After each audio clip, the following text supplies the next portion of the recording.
இந்த வணக்கம் செய்கிற வேலையை பாருங்கள் மக்களே. அடுப்பில் பெரிய பாத்திரமா வச்சு அதில் பாருங்கள் ஃபேண்டா ஊற்றுறேன். ஃபேண்டாலாம் ஊற்றி நம்ம பார்த்துருக்கோமா அடுப்பில்? அப்புறம் பாருங்கள் முட்டையை பச்சை முட்டையை ஒவ்வொன்றா ஊற்றுறேன். யாராவது ஃபேண்டாவில் பச்சை முட்டையை ஊற்றி நம்மளால் சாப்பிட முடியுமா? ஐயே அதை பார்த்தாலே நமக்கு அருவருப்பாக இருக்குது. முட்டையை ஊற்றிக்கிட்டே இருக்கேன் பாருங்கள். எத்தனை முட்டையை போடுறேன் பாருங்கள். 5 6 7 ஓட்டுப்பேன் போல். அதுக்கப்புறம் பாருங்கள் உப்பை போட்டு நல்லா கலக்குன்னு கலக்குறேன். கலந்ததுக்கப்புறம் பாருங்கள் பால்கோவா மாதிரி ஆகுது. பால்கோவா மாதிரி ஆனதுக்கு நல்லா கிண்டுன்னு கிண்டுறேன். நல்லா பால்கோவா ஆயிடுச்சு. அதுக்கப்புறம் பாருங்கள் தக்காளியை கையிலே கட் பண்ணி போடுறேன். தக்காளியை கட் பண்ணி போட்டு அப்படியே பாருங்கள் கிண்டி விட்டு அப்படியே வெங்காயத்தையும் அதே மாதிரி டக்குன்னு வெட்டி போடுறேன் மக்களே.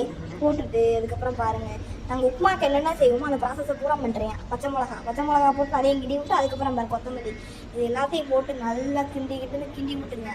கிண்டி விட்டுட்டு பாருங்கள் நம்ம நூடுல்ஸ் செய்வோம்ல அது மாதிரி போல். இது வந்து ஃபேண்டா நூடுல்ஸ் போல் புது விதமாக இருக்கிறதால நம்ம பார்க்காத அருவருப்பாக இருக்குது. நமக்கு திங்கணும்னு தோணுமா?